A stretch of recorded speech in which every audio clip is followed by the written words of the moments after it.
Hey folks, this is Kalani. RNG might be making its way back into the game for the Shadowlands expansion, depending on how the return of damage variance goes.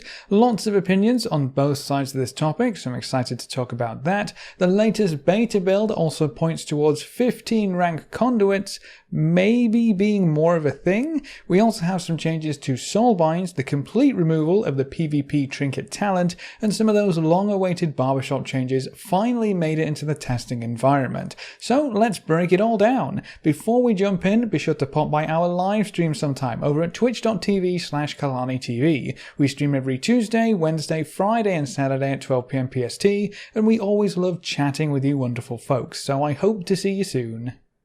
The first thing I want to talk about is the reintroduction of spell variance. If you're not sure what this is, you know how in Classic WoW, your abilities don't just deal a static amount of damage, it's always a range, right? Fireball hits for 24 to 34, Frostbolt hits for 26 to 30, your damage over time effects, your heals, your spells, they all deal a range of damage. That hasn't been the case in retail World of Warcraft for a couple of expansions now. Apparently, something broke that system as we were going into Legion, I believe it was, so we had static numbers from that point onward, even though you may not have noticed.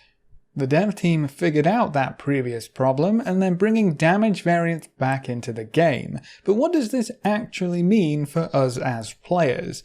Well, now instead of your cast hitting for the same every time, outside of procs and increases in stats of course, now you will see a range of damage on your ability. They could hit lower than before, or they could hit higher than before. The current plan is to have a damage variance of 5%, where there will be about a 5% difference between your highest your abilities can hit and the lowest your abilities can hit. So if you take a swing at someone with an ability, it could hit for 95, or it could hit for 100. Without damage variance, that ability would always hit for 97.5 because that's the average and the middle ground. That's essentially what damage variance is, and it's coming back into the game for Shadowlands. I have seen so many posts and threads talking about damage variance and how it will be bad for the game or good for the game, so let's have a chat at what it could actually do. The main reason it's being brought back is because, in the dev team's words, it's a staple RPG mechanic. That is very true. Typically, you'll find a range, sometimes a large range on abilities in all types of games. There's a reason why Dungeons & Dragons has you roll so many dice. There's also a reason why older RPGs were built upon a dice-based combat system. But does it fit in World of Warcraft these days? I'd say it maybe has a place. Our weapon damage has variance in after all, that one didn't disappear, and it is how the game worked for the vast majority of its lifespan. It's not like it's a new idea, popping out of some random dev's butt who said, you know what would be fun? Damage variance. This was literally bugged out of the game and it's only just now gotten to the point where it can make its way back in. In that sense, I do kind of get it, but I personally don't see any great value in changing up how much an ability does on a cast-by-cast basis. We already have enough procs going on that chances are you're not seeing the same number over and over again anyway. We also lost so many other, arguably more important RPG elements in the game that prioritizing this one for that reason seems a bit weak. On the other side of this argument, I've heard a lot of complaints about additional RNG.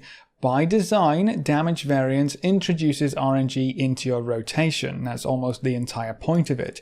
I understand that if you were theoretically to attack a target for long enough, the variance would average out and you would deal the same amount of damage over a prolonged period of time as if damage variance didn't exist. But there's two key points here. The first is that theoretically, hypothetically, whatever, and realistically, don't always match up. You can have a situation where you deal the lowest amount of damage on every cast. Very unlikely, but that's the problem with RNG. The possibility exists. On the flip side, you can have a situation where you deal the highest amount of damage on every cast.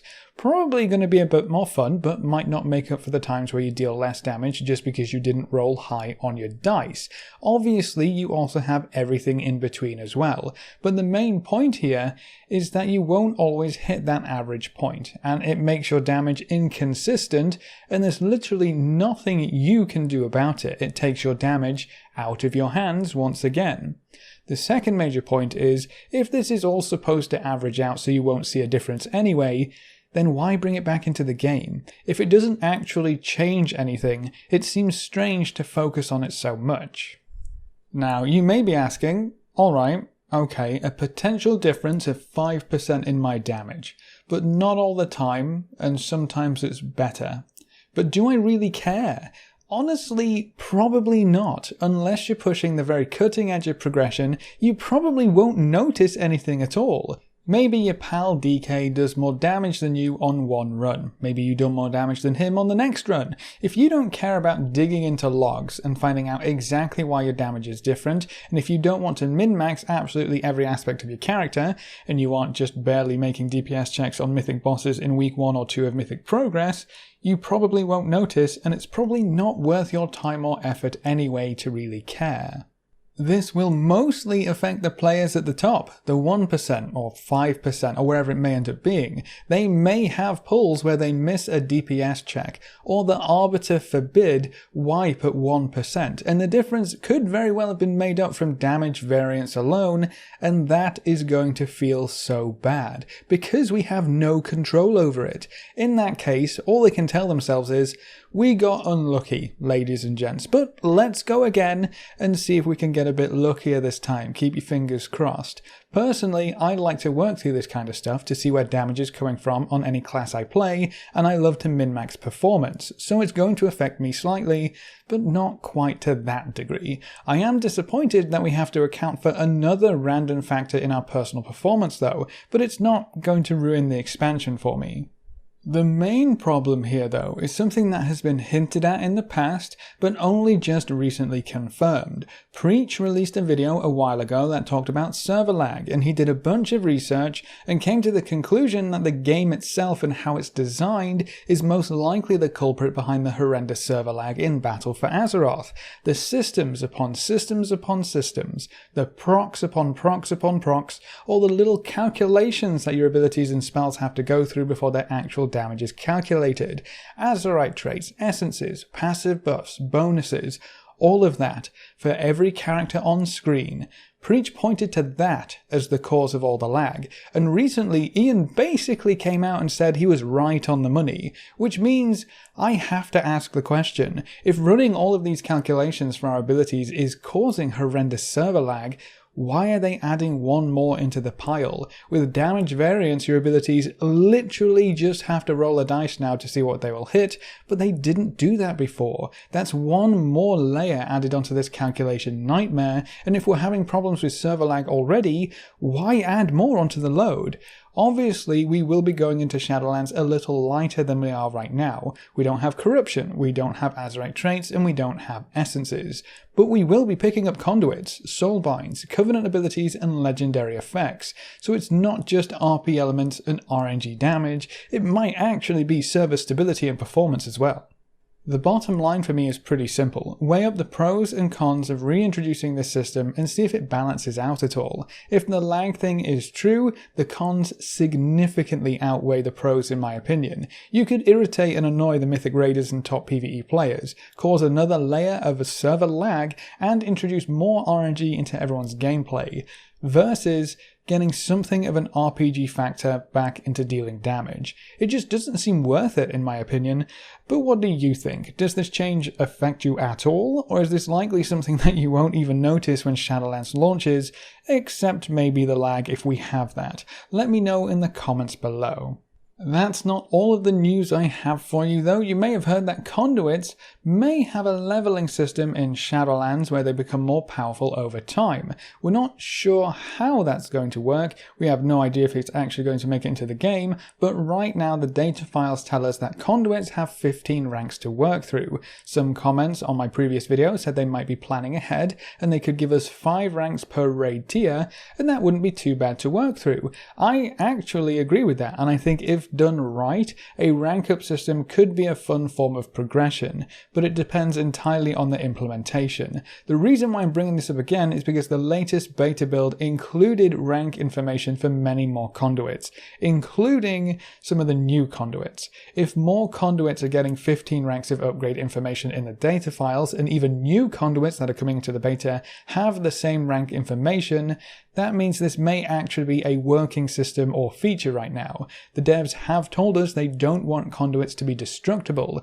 That's not their vision for the game right now, and a leveling system would definitely be a suitable replacement for the destroying mechanic. So this might be what they're working towards right now. We don't have any confirmation yet on whether this could happen, but I just wanted to let you know that this doesn't look like a fleeting fancy. The next few beta builds will give us a better idea of what they're working with, but more info does point towards 15 rank conduits being something that the dev team is at least considering. But we know not everything that we see will make it into the final version of Shadowlands, just like the current Soulbinds. They're a good preview of where the game is headed, but there are still months for changes to be made, like the change to the Soulbind that allowed the Venthyr Door of Shadows teleport to be instant cast. If you picked Theotar the Mad Duke, he had a Soulbind that made your teleport instant at the cost of an increased cooldown. That was actually removed in the most recent build, so you won't be able to instantly pop around the place as a Venthyr anymore, but in its place your teleport will now have 2 charges instead. You do still suffer the same 30-second increased cooldown, but honestly, giving you 2 charges of a teleport is still very powerful. I've seen so many players herald this as the nerf that Door of Shadows needed and deserved.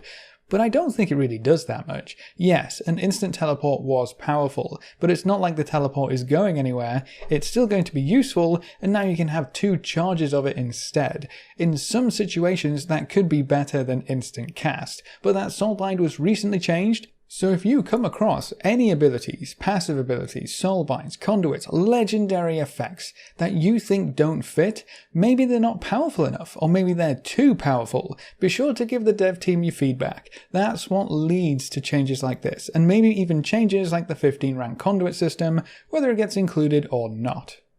Another interesting change in this beta was the removal of the first PvP talent. In the past, breaking crowd control was always on a trinket, aptly named the PvP trinket. It's the trinket that everyone wanted, except maybe humans when they had it for free as a racial ability, but ever since the PvP talent overhaul and the introduction of war mode, it simply became a talent. If you log into the beta right now, you'll notice that top talent is gone. No more free PvP trinket. Say goodbye to the Gladiator's Medallion talent, the Relentless talent, and the Adaptation talent. You will only have your 3 choices of class and spec-specific PvP talents in Shadowlands. But the PvP trinket will be making a return. Just this time, it will be an actual trinket again. So if you're someone who loves to PvP, you're going to have a hard choice to make. Do you run with those double DPS trinkets to try and burst someone down quickly, or do you take that PvP trinket once again to make sure you can break those pesky CCs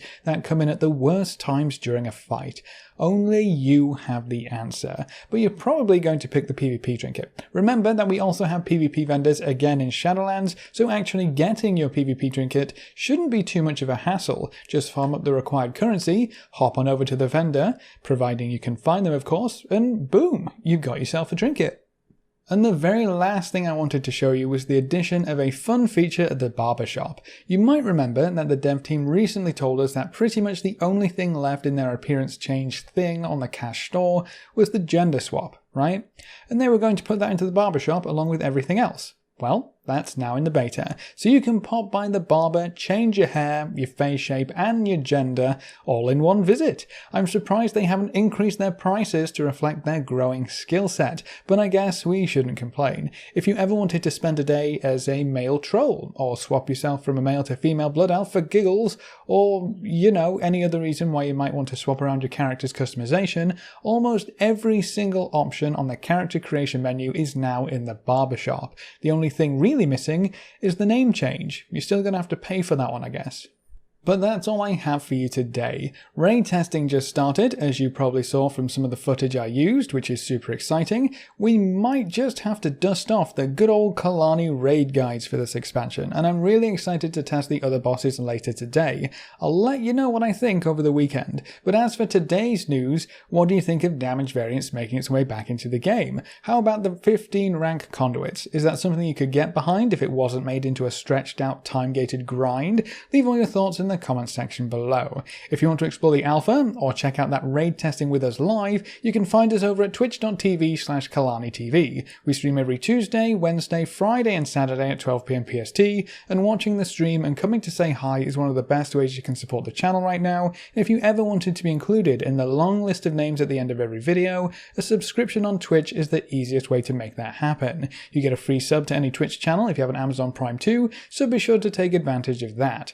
A big thank you to everyone who has subscribed on Twitch already and to our supporters over on Patreon. You can see their names floating by on screen. If you want to join these lovely guys and gals, well, now you know how. Remember to leave a like just below the video before you leave. If you want to see more, make sure to subscribe. But apart from that, thanks for watching folks, good luck and have fun, and as always I will see you next time.